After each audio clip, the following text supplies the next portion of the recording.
Começamos o ano.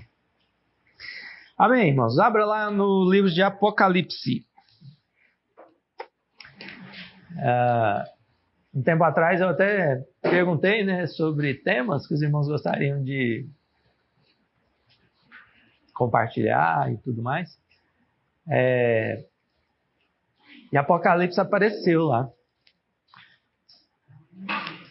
E aí, esse início de ano, eu estava, durante esse recesso, né, eu estava aqui, sentado, e veio um desejo muito forte de voltar a ler Apocalipse.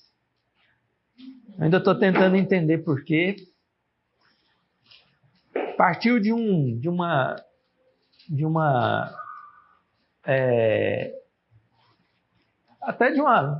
mensagem que eu vi de final de ano de um amigo, e ele falando acerca de palavras que ele tinha ouvido, né?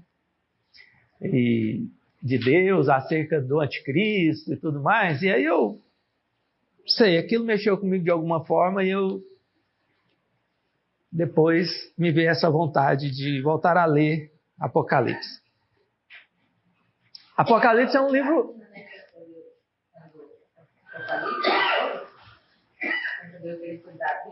Para falar, foi também.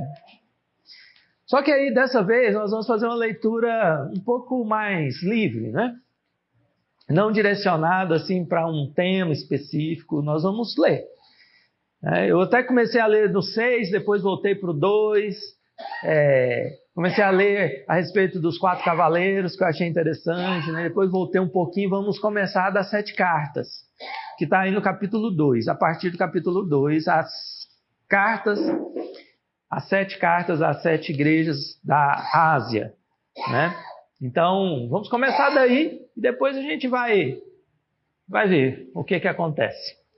Até mesmo para nós entendermos o momento que estamos vivendo, né? O livro de Apocalipse ele é um livro um pouco denso e muitos fogem dele justamente por conter uma mensagem que exige, né, demanda de nós uma interpretação.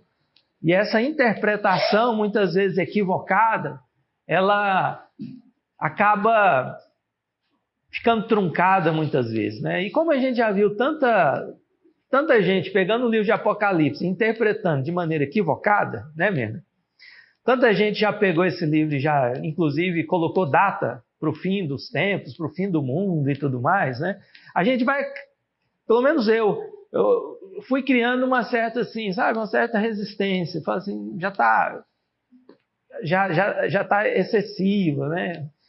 Mas, não sei porquê, veio ao meu coração essa vontade de voltar a ler. E vamos ler, vamos ver o que acontece. De antemão, quero falar assim, né, que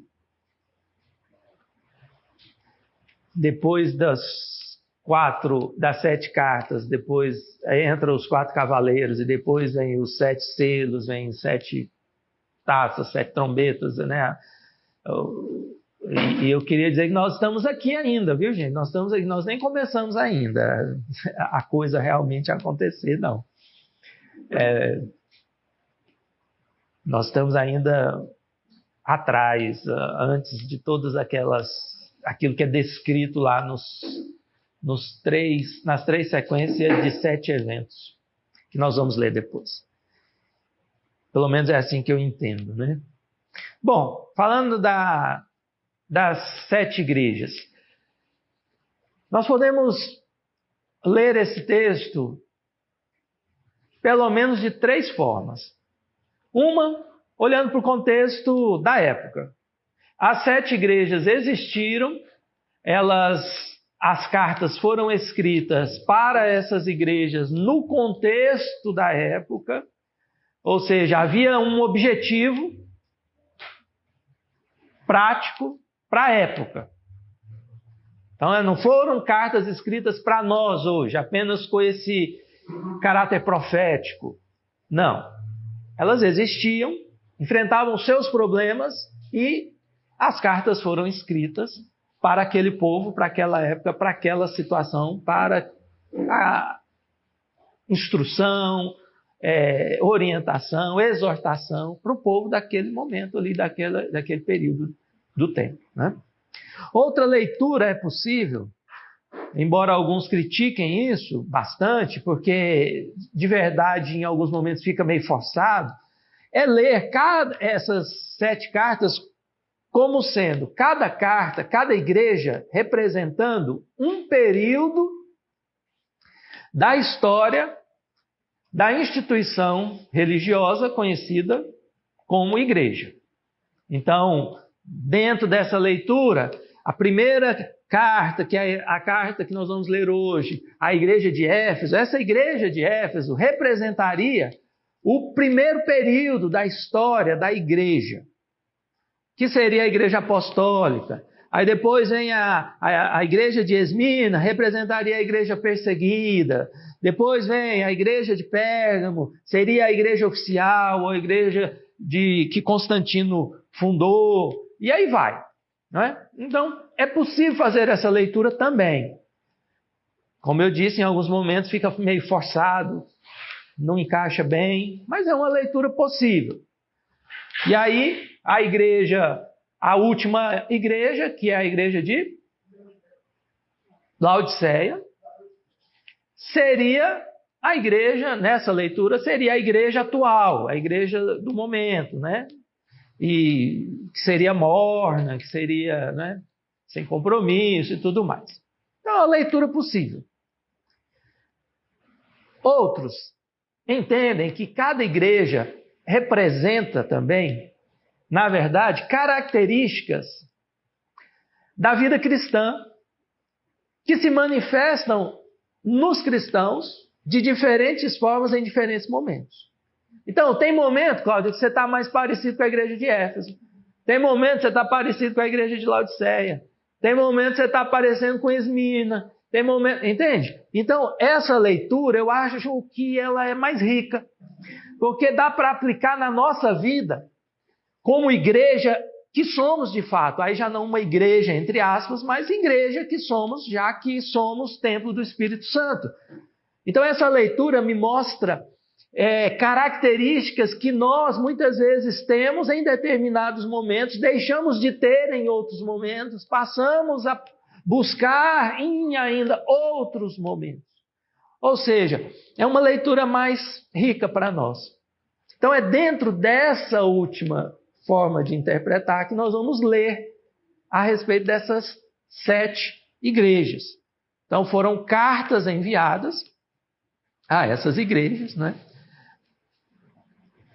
Enviadas ao anjo da igreja tal, da igreja tal, da igreja tal. Alguns interpretam isso como esse anjo sendo o líder, né, daquela igreja. Uma forma de dizer. Não vou entrar nesses detalhes, nós não vamos ficar interpretando cada pedacinho, cada trechinho, nós vamos pegar a ideia geral, vamos fazer uma leitura mais livre. Então, lá no capítulo 2, no versículo 1 em diante.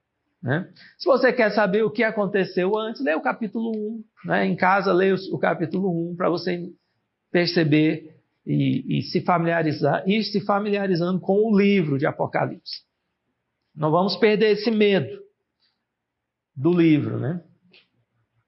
Então, ao anjo da igreja em Éfeso, escreva: estas são as palavras daquele que tem as 7 estrelas em sua mão direita e anda entre os 7 candelabros de ouro. Ok? Deus está escrevendo à igreja de Éfeso.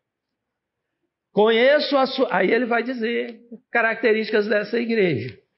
Conheço as suas obras, o seu trabalho árduo e a sua perseverança. Amém? Primeira característica aqui da igreja de Éfeso: trabalho. Né? Estava vendo agora no Globo Rural um agricultor falando que fazenda, Valdivino, não deveria se chamar fazenda. Deveria se chamar fazendo. Porque nunca para. O trabalho nunca acaba. Você tem que estar sempre fazendo, né, alguma coisa. É mais ou menos como a vida, né? Nós estamos sempre fazendo. Temos que fazer. Se a gente para de fazer, né, a gente começa a enferrujar. Alguns aqui provavelmente sentiram esse comichão nesse recesso, né? Chega uma hora e fala assim, nossa, cansei de não fazer nada, né? Cansei de descansar, né? Precisamos voltar ativa, né? Então, assim, amanhã, segunda, né? Já começa. Então, e a característica dessa igreja, e aí, veja se isso se encaixa com você hoje, ou se encaixa com você em algum momento, né? Da sua vida. Se você hoje é Éfeso, se você já foi Éfeso um dia, né? Se você acha que tem que voltar a ser Éfeso, se você se identifica ou não com Éfeso. Então, a característica dessa igreja, primeira, mencionada aqui por Deus, conheço as suas obras, ou seja, trabalha, o seu trabalho árduo e a sua perseverança. Então, é aquela característica nossa, né? Que temos em alguns momentos, de trabalho, de perseverar, né? Sei que você não pode tolerar homens maus, que pôs à prova os que dizem ser apóstolos, mas não são, e descobriu que eles eram impostores. Assim, eu confesso que eu me identifico muito com Éfeso, viu, gente? Eu me identifico muito com Éfeso. Por essa característica da perseverança, por essa característica de trabalhar e por essa coisa prática, né, da obra. Mas principalmente por essa característica aqui de eu tenho uma dificuldade enorme, eu tenho uma certa intolerância com homens maus. Eu tenho e aqui vocês vão entender daqui a pouco aonde isso leva se você não cuida bem do seu coração, tá? Então aqui há uma intolerância em relação aos homens maus de um modo geral. Nossa. Homens maus em todos os seus, em toda a área da vida, todas as áreas da vida. Seja, né, na política, na economia, seja na vizinhança, onde for. Há no meu coração uma intolerância assim mesmo, sabe? Com relação ao homem mau. Eu tenho dificuldade de suportar, né, a maldade. A maldade me deixa indignado. E a maldade, ela mexe comigo, sabe? Quando eu vejo alguém produzindo mal perto de mim, assim, isso me deixa...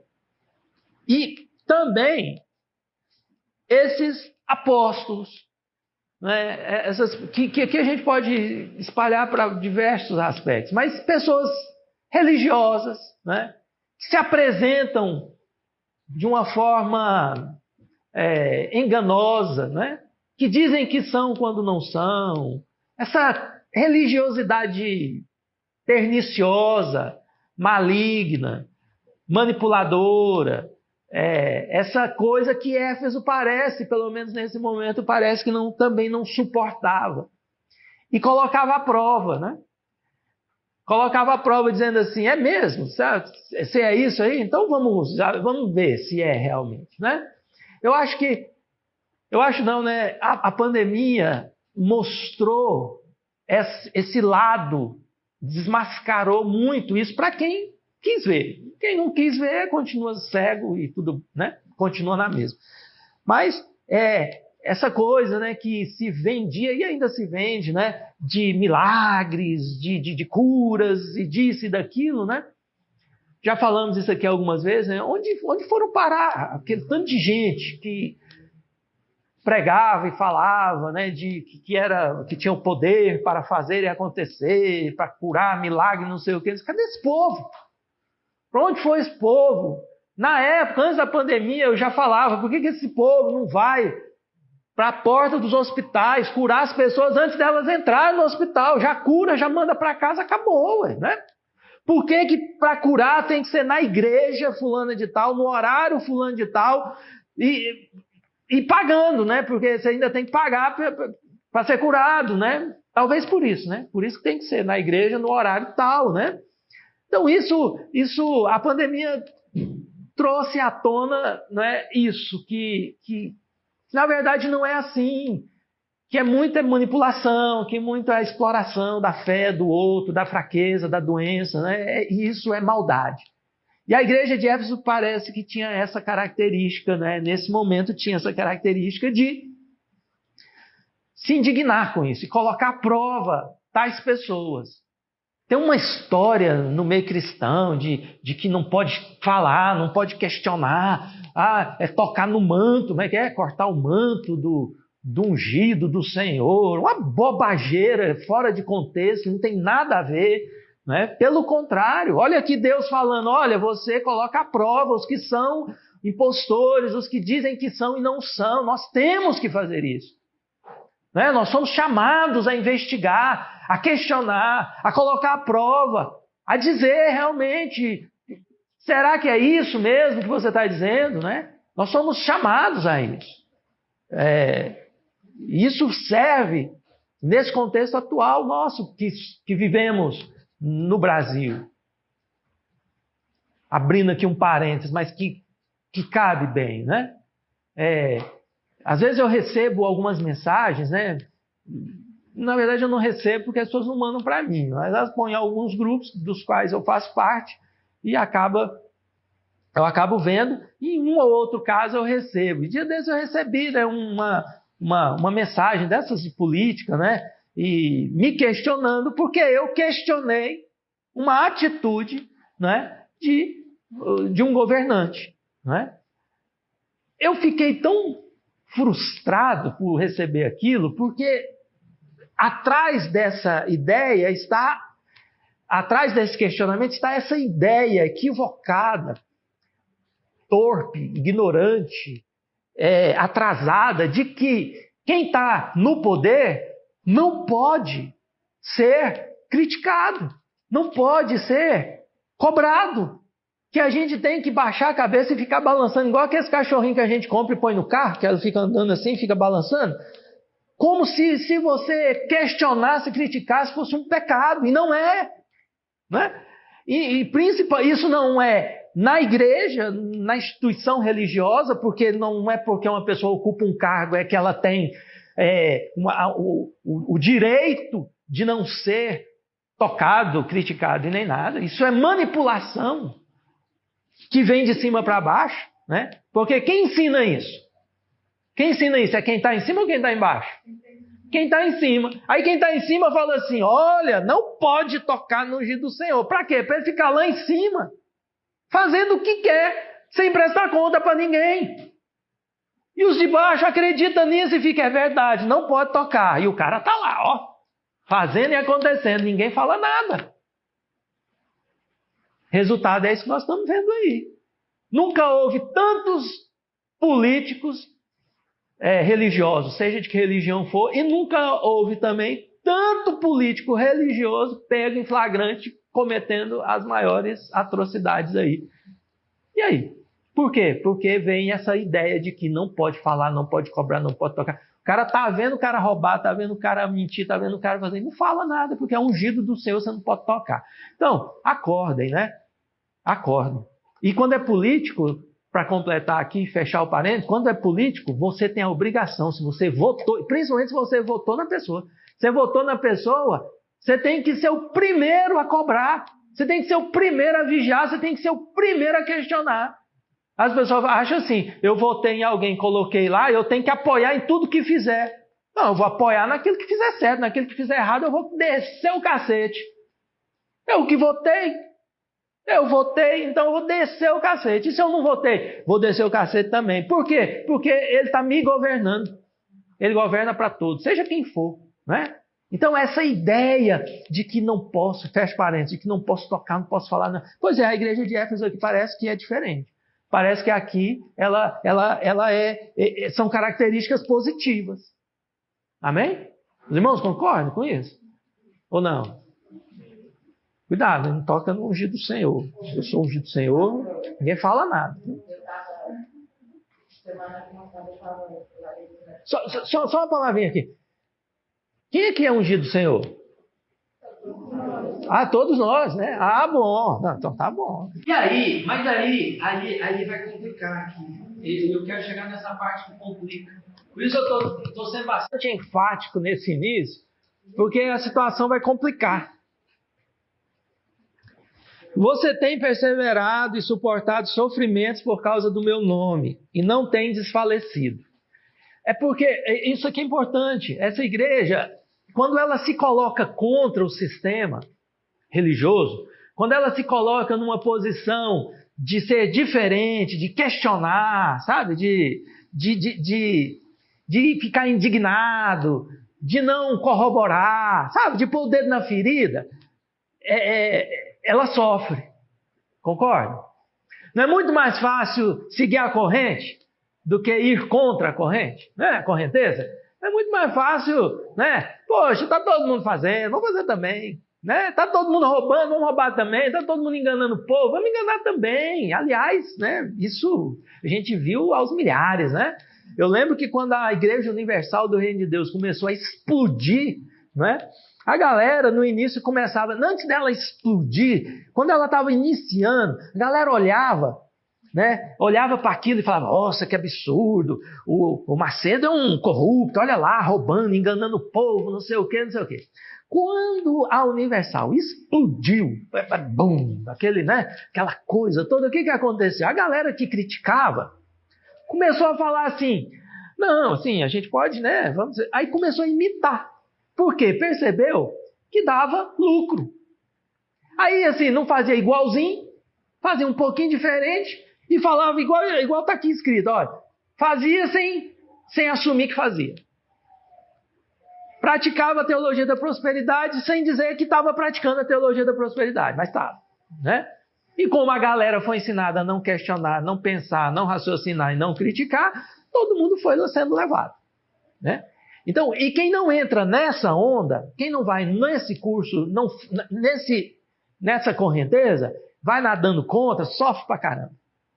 Sofre pra caramba. Sofre muito, né? E precisa realmente, né, de suportar e para não desfalecer, aqui fala assim, né? E não tem desfalecido. Eu não sei, às vezes desfaleceu e ressuscitou várias vezes, porque assim, às vezes a gente desfalece, né? Aí a gente pede. Mas o fato de estarmos aqui até hoje parece que a gente não desfaleceu, né? Se a gente tivesse desfalecido, a gente teria parado. Ok, ponto, certo? Até aqui, né? Parece assim, bonito, né? Revolucionário, amém? Ético, correto? Tá certo, não tá? Trabalho, estudo, ética, né? Agir de acordo, indignação contra o mal, tá tudo bonito, não tá? Mas não é. Aí o que acontece? Vem a segunda parte.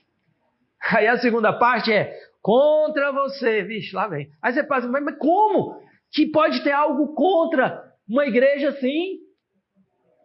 Hã? O que aconteceu? Tá entendendo aí, André? Talvez você vá se identificar. Contra você, porém, tenho isso. Você abandonou o seu primeiro amor. E aí nós vamos entender o que aconteceu. Veja, aqui não está escrito você perdeu. Porque perder é uma coisa involuntária. Viu, André? Não está escrito perdeu. Você perdeu. Está escrito você abandonou. Viu, mesmo? É uma atitude consciente, voluntária. Uma coisa é eu perder, eu estou andando e perdi a chave do carro. Outra coisa é eu abandonar a chave do meu carro em qualquer lugar. Eu abandono, eu largo lá e falo, não quero mais. E vou embora. Diferente de perder. E essa igreja, ela abandonou o amor. Está dizendo o amor? Não, porque o amor de Deus habita em nossos corações na pessoa do Espírito Santo de Deus. Ele não abandonou o amor. Abandonou uma forma de amar. A primeira forma de amar. Preste atenção nisso. É igreja, continua sendo igreja. O que Deus aqui está apontando é que essa igreja, em algum momento, ela deixou de amar como amava no início. Entendeu? Continua amando? Continua. Mas não da forma como amava no início. E por que é tão importante para Deus essa forma de amar no início? Como que é? Amar... Qual a diferença entre a forma como amamos no início e a forma como amamos depois? Qual a diferença? Deve ter diferença, né? Porque senão... Intensidade? Não sei. Não sei se é só intensidade. Hã? Também, mas eu não sei. Eu acho que hoje eu amo a minha esposa com muito mais intensidade que eu amava no início. Amar. Estou falando de paixão, amar. Sei, mas tem o seu papel. Você falou? Genuíno. Aí eu vou apontar uma outra coisa, mas todo amor é genuíno. Se não é genuíno, não é amor, né? Não tem jeito, porque se não é genuíno, não é amor. Se não é amor, não é amor, né? Se não é amor, não é amor. Primeiro amor lembra muito a outra palavra de guardar o coração. O amor pode mudar porque a gente não guarda o coração e começa a olhar em relação às outras coisas, começa a olhar com maldade, dúvida. Aí eu acho que nós estamos mais próximos. Amor não é amar-se próprio. Amar para mim, eu estou falando, amar eu estou falando de aceitar, né? Aceitar o outro, né? Amar é uma atitude que tomamos, que temos de aceitar o outro como o outro é. E eu tendo a pensar como a Cláudia está colocando aqui. Essa coisa o que a gente, no início somos ingênuos. Concorda? Todo início é ingênuo. Né? Vem poliana, legalzinho, bonitinho e tal. Aí, o cara começa a ficar indignado com os malas, né? Com os maus, com os que dizem que são e não são. Tudo isso aqui que está antes, né? Aí vai dando uma canseira. Aí a indignação, Valdinho, acho que a Mais até conversou com você antes sobre isso. A indignação, ela vai crescendo. Ela vai aumentando. A ingenuidade é a primeira que sai da história. Né? Começa, bonitinho, só flores, depois descobre que não. Aí isso estou falando em todas as áreas da nossa vida. Né? Aí a gente vai perdendo essas coisas. A gente vai cansando. E aí a gente vai abandonando essa forma ingênua de amar. Que talvez nós tenhamos que abandonar mesmo. Talvez não seja essa a questão. Porque ingenuidade não faz bem.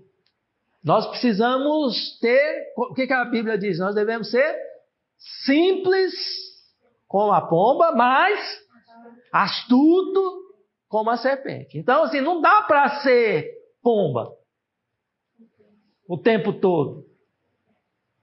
Nós temos que carregar esse lado da astúcia.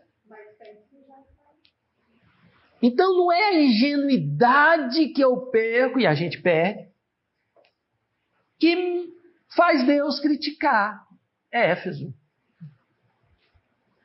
Ela não perdeu a ingenuidade só. O que mais ela pode ter perdido?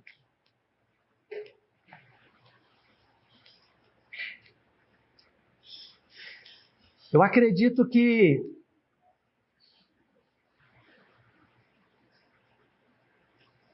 alguém tem uma ideia aí do que se perdeu para ser criticado assim? Ingenuidade não. Mas é possível que Éfeso tenha deixado a indignação, a intolerância crescer demais. Passou a ser o justo juiz. Porque uma coisa é eu não tolerar o mal e tudo mais, mas mesmo assim, amá-lo. Eu não tolero a maldade, mas eu amo.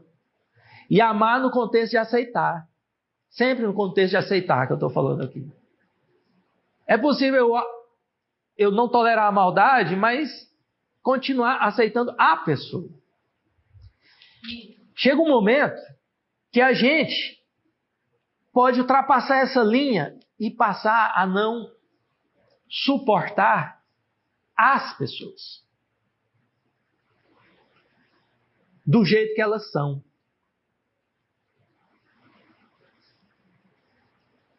Ficou confuso? Ou dá para entender? Quantas vezes eu já escutei isso? Nossa, estou cansado de gente. Quantas vezes eu já disse? Nossa, não aguento mais gente. Né? Mexer com gente é difícil demais. Sei o quê. A gente quer ficar longo. Quer ir por... Hã? A gente vai ficando diferente. E acaba que a gente coloca todo mundo no mesmo momento. Isso, Andréia. É aí que a gente se perde. As pessoas que estão bacanas, a gente já começa a ver a maldade nela também o tempo todo. É aí. Então, assim, quando se perde o primeiro amor, perde essa capacidade que a gente tinha no início de aceitar a todos. Num primeiro momento, a gente aceita todos, do jeito que eles são. À medida que a gente vai perdendo a ingenuidade, ok. À medida que a gente vai vendo as coisas, a gente vai ficando mais astuto, a gente vai percebendo como a coisa realmente funciona, a gente pode se perder. E a gente começa a não aceitar todos. Não estou dizendo concordar com todos. Aceitar é diferente de concordar. Os irmãos entendem isso, né? Jesus aceitava os corruptos da época, por exemplo, mas não concordava com eles. Mas essa capacidade que Jesus tinha de sentar com eles para comer. Entende? Está entendendo, menina? Eles, cita aí um dos corruptos lá da época. Ele sentava, ele ia para a casa do cara. Tinha churrasco na casa do cara, mandava um convite para Jesus, Jesus ia.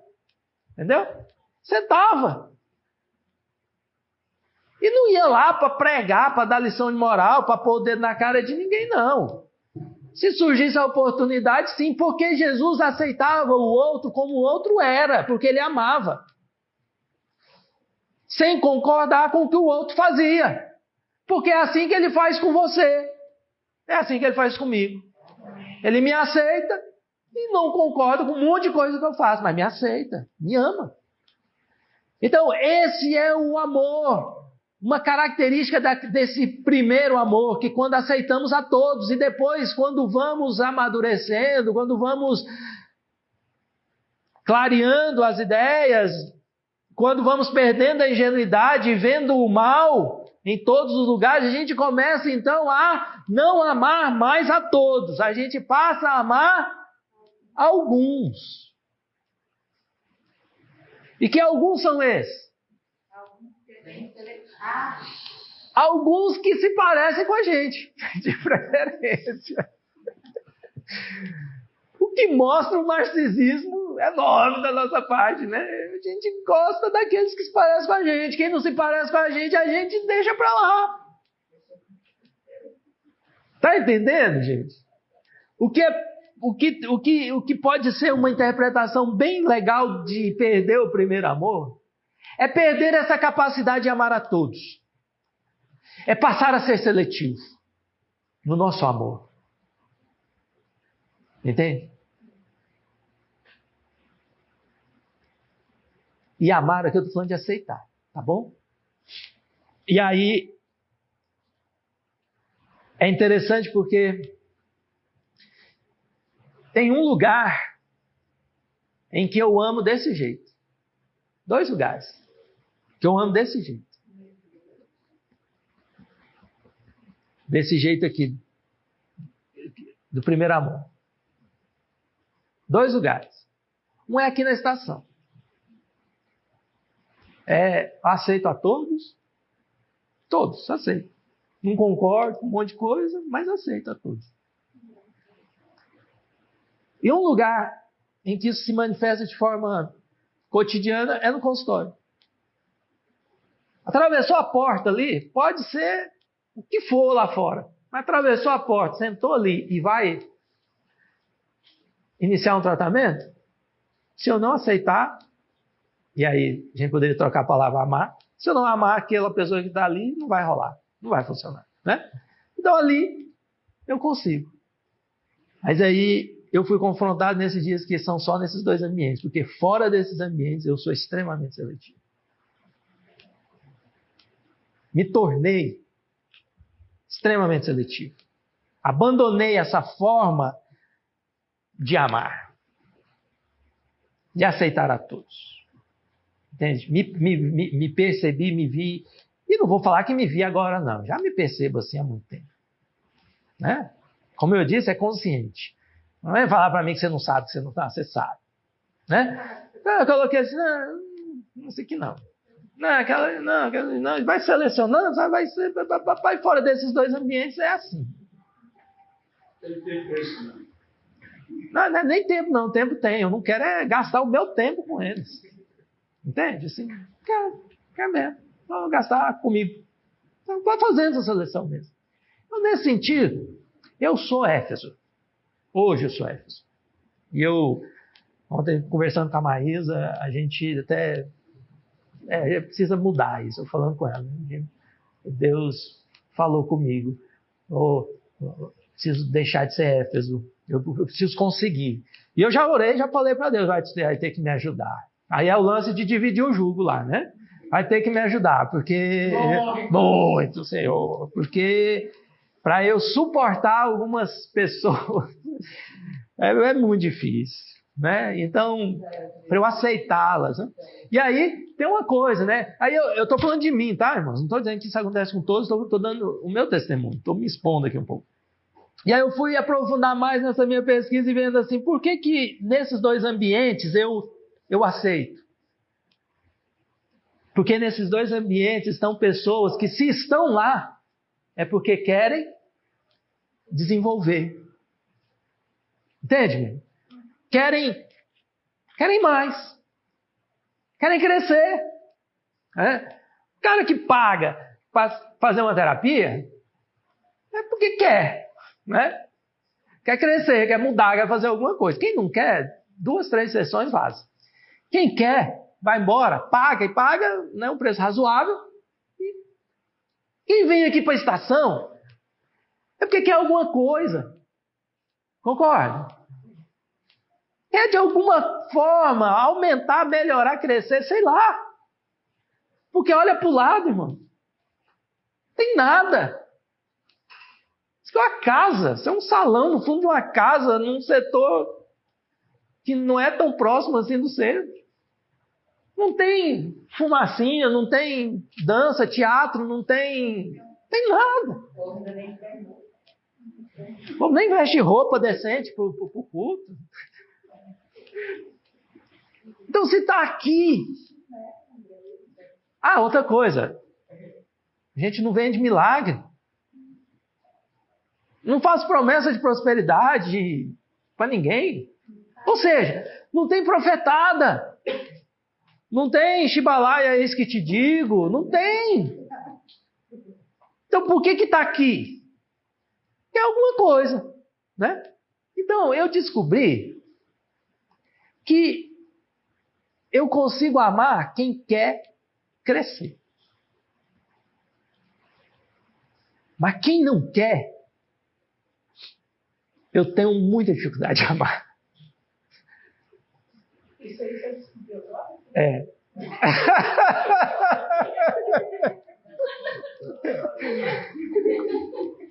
Vamos dizer que sim, mesmo.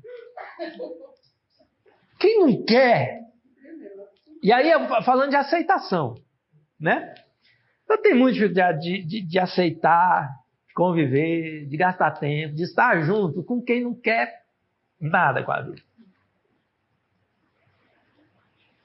E aí, aqui para mim, foi onde eu perdi o meu primeiro amor. Viu, Maria? Você está ouvindo aí, né, Maria? Você está rindo, né? Você está rindo, você está ouvindo, né? Então, é aqui que falando de primeiro amor, é aqui que eu preciso me ajustar. E aí você, se encaixa em Éfeso, você veja aí o que significa perder o primeiro amor para você. Para mim, significa isso. eu abandonei, não é perder não, eu abandonei o meu primeiro amor quando eu enchi o saco de gente que não quer nada com nada. E eu coloquei esses de lado realmente. E fiz de forma consciente. Eu confesso o meu pecado aqui. Né? Então, o que eu preciso voltar é para isso aqui. É aprender a conviver e aceitar aqueles que também não querem nada. Aqueles que só querem encher o saco mesmo, né? Só quer ficar ali, fazendo nada com a vida deles, né? Isso não quer dizer que eu vá permitir, e Jesus não permitia isso, a gente vai permitir ser explorado, manipulado, sugado por essas pessoas. Não é disso que nós estamos falando. Porque para amar o outro, eu tenho que amar quem primeiro? A mim mesmo, né? Então eu não vou, não é disso que eu estou falando, não confunda as coisas. Eu estou falando de aceitar. De aceitar. Aceitar estar junto, conviver, né? Com quem não quer nada, né? Então, essa é a minha forma de... Foi assim que eu perdi, que eu abandonei o primeiro amor. E aqui ele fala assim, lembre-se, verso 5, né? Lembre-se de onde caiu. Me lembrei, Senhor. Essa é a minha parte, tá? Eu já estou fazendo a minha parte, tá? Você faça a sua aí. Lembre-se de onde caiu. Arrependa-se, já me arrependi. E pratique as obras que praticava no princípio. Ainda não. Estou no processo. Já falei para o Senhor que para isso acontecer, para eu praticar, eu preciso de ajuda dele. Se não se arrepender, virei a você e tirarei o seu candelabro do lugar dele. Não precisa vir para tirar o candelabro, eu já estou no caminho, né? Mas há uma coisa a seu favor. Opa, aleluia, glória a Deus. Você odeia as práticas dos nicolaítas. Eu falei, Senhor, para haver uma identificação assim perfeita, eu tenho que ser esse cara que odeia a prática dos nicolaítas. Se isso for realmente é porque o Senhor está falando comigo. Eu dei uma aqui de Gideão, né? Então está claro como o céu do meio-dia, mas ele fica ali, será que ele está falando comigo mesmo? E aí, olha só, como eu também as odeio. Opa, então Deus também odeia as obras dos nicolaítas. Então, isso é uma característica boa. Eu fui ver, será que eu odeio as práticas, não são os nicolaítas, são as práticas dos nicolaítas?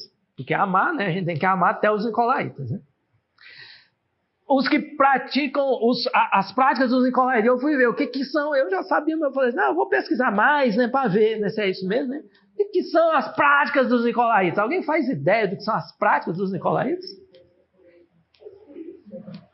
O que é isso aqui, né? Sabe o que os nicolaítas, para resumir assim, sabe o que os nicolaítas fundaram? O que eles deram, a que eles deram início? Qual foi a principal obra que Deus disse que odeia? Hã?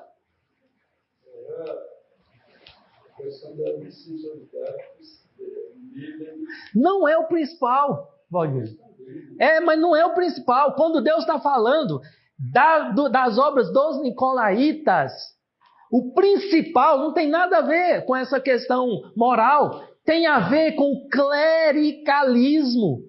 Quem instituiu o clericalismo entre aquele povo que até então era igreja, sem ser templo, né, sem ser em templos, em prédios, que era igreja mesmo.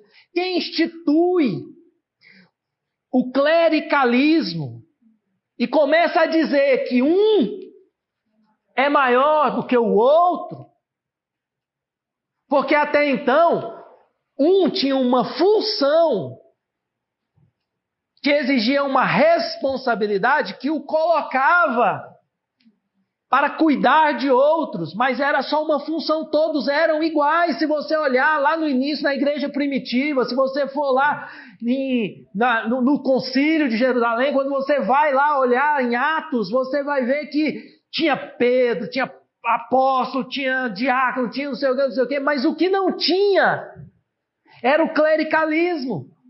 Ninguém ali se colocava acima dos demais.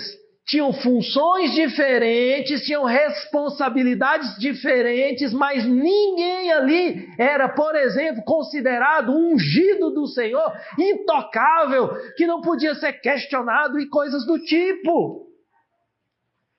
Isso surge a partir da obra dos nicolaítas. Eles começam a dizer que um é mais, um pode mais, um tem mais direito do que o outro. E essa praga entrou lá atrás, 2000 anos atrás, no meio do povo, e o povo abraçou isso. E chegamos onde chegamos hoje. Quando quem está na frente de terno, gravata e com um título qualquer, se considera melhor, maior, mais ungido, mais especial do que quem está sentado. E o pior, ele não só se considera. O povo, quem está sentado, também considera que aquele que está lá em cima é maior, é melhor, é mais ungido, pode mais, tem mais direitos, deve ter mais privilégios. Nicolaítas. Essa foi a principal. Aí vem, depois que você abriu essa porteira, Valdir, aí veio tudo. Corrupção, licenciosidade, bagunça, roubo, manipulação. Aí entrou. Aí tudo que você perceber, tudo que você vir dentro da instituição religiosa só é possível a partir do momento que os caras criam essa forma de igreja entre aspas, porque a igreja era fora de prédio. Aí, não, vamos colocar dentro do prédio, vamos montar uma estrutura, vamos eleger não sei quem, vamos dizer que fulano, não sei o quê, e foi construindo essa geringonça e criou todo esse caos religioso que nós temos, e aí isso se espalhou, cristianismo, isso já veio de outros, já veio de antes, de outras religiões, isso está em todo lugar. Então, entendeu, Marcos? Aqui o que Deus vira e fala para ele, e aí eu falo assim, me identifiquei totalmente, porque se tem uma coisa que eu bato há muitos anos é nesse clericalismo. De verdade, né? Porque tem muita gente que critica o clericalismo, mas na hora do vamos... na hora do vamos ver, exerce, né? Contra você, então ele chega para isso e Deus vira e fala, olha, mas há uma coisa a seu favor, é isso. Então bater no clericalismo é uma coisa boa.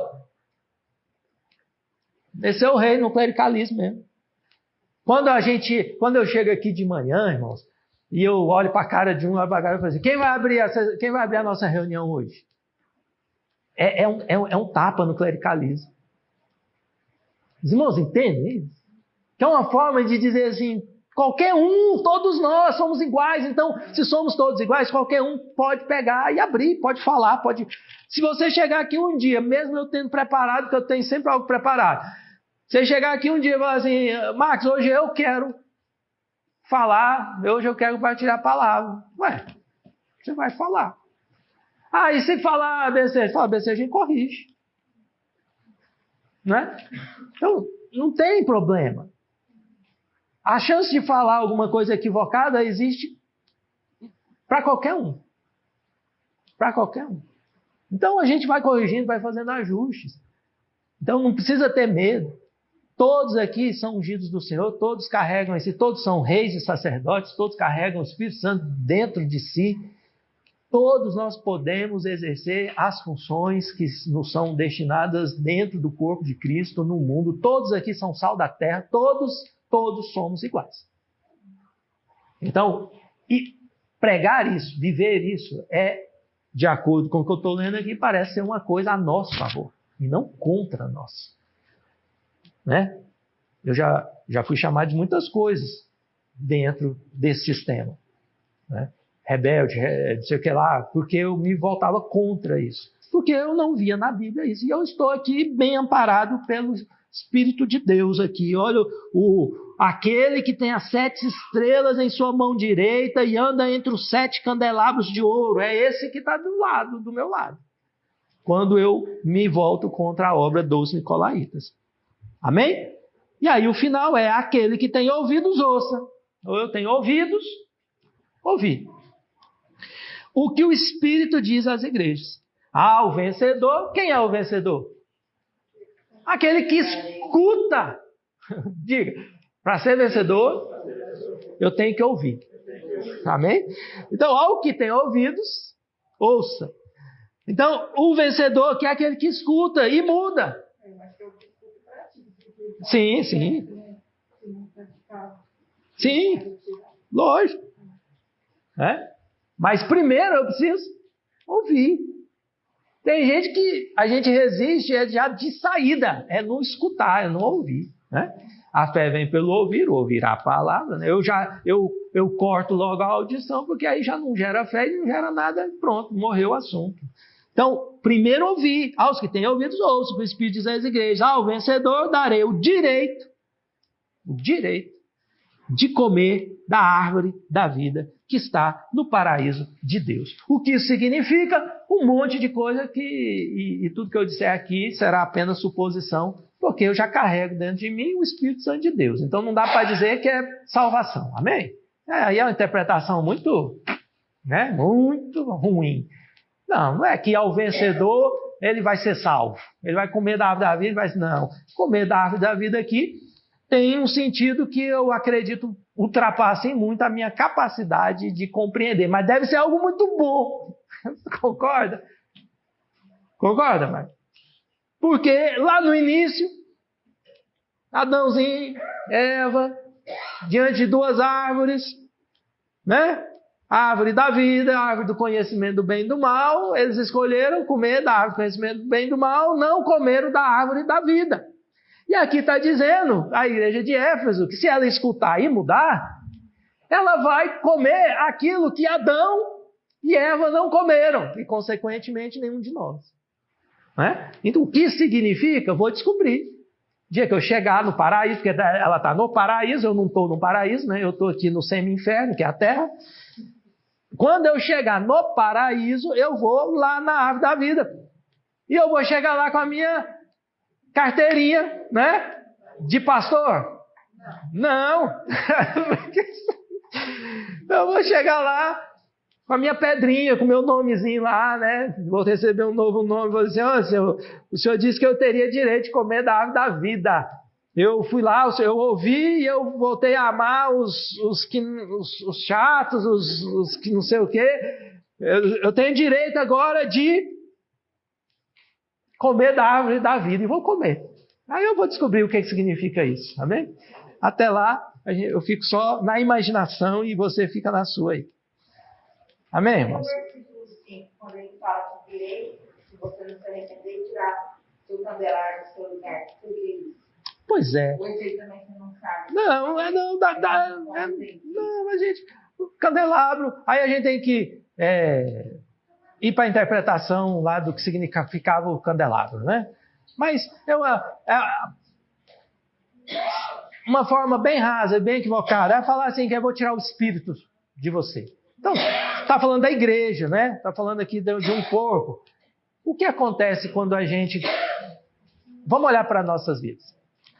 Quando a gente deixa a indignação tomar conta do coração da gente, Quando a gente começa a fazer seleção de pessoas, e a não suportar algum tipo, tal, e eu dei o meu exemplo, cada um tem o seu aí, Algo se apaga dentro de nós, A gente vai ficando mais... Então...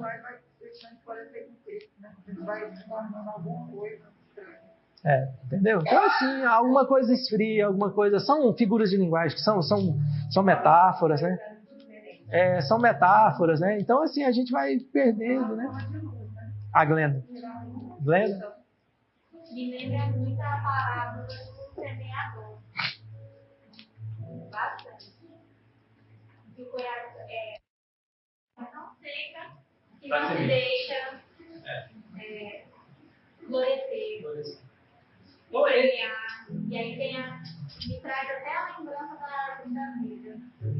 Que quando eu deixo o semeador, que é que semear essa terra, quando eu deixo de matar a terra, o cheiro, o cigarro e tal, eu me permito florescer, Verdade. Isso é alguma coisa, né? São metáforas, né? São figuras que a Bíblia usa bastante, né? Então, a ideia de perder a luz, né? De perder. O relevo sobre o lugar que eu congelado. O relevo de utilidade do local, né? Tornando eles inoperantes. Então faz de conta, né? Não, fica até óbvio, né? Porque você fazer sem amar, né? Não é nada, né? Então, se eu não estou amando, eu não vou fazer. É tudo a mesma coisa. inoperante, a gente não está ali para nada. Um sal que não vai. Como eu citei o exemplo do consultório, né? Que eu disse que se a pessoa que entra ali, se ela não for amada por mim, nada acontece. Então, se eu também amo só esse grupo aqui, o que tiver que acontecer vai ser aqui. Mas se eu não amo quem está lá fora, não aceito quem está lá fora e não quer nada com nada, né? Nada vai acontecer com ele da minha parte. Entende? Fica inoperante. Né? Alguma coisa se perde aí. Então, tem a ver com tudo isso aí que nós estamos falando. Amém? Já estendemos bastante, quero me despedir do pessoal que está aí no YouTube, no Instagram. E vamos continuar aqui, porque ainda temos a ceia do Senhor aqui.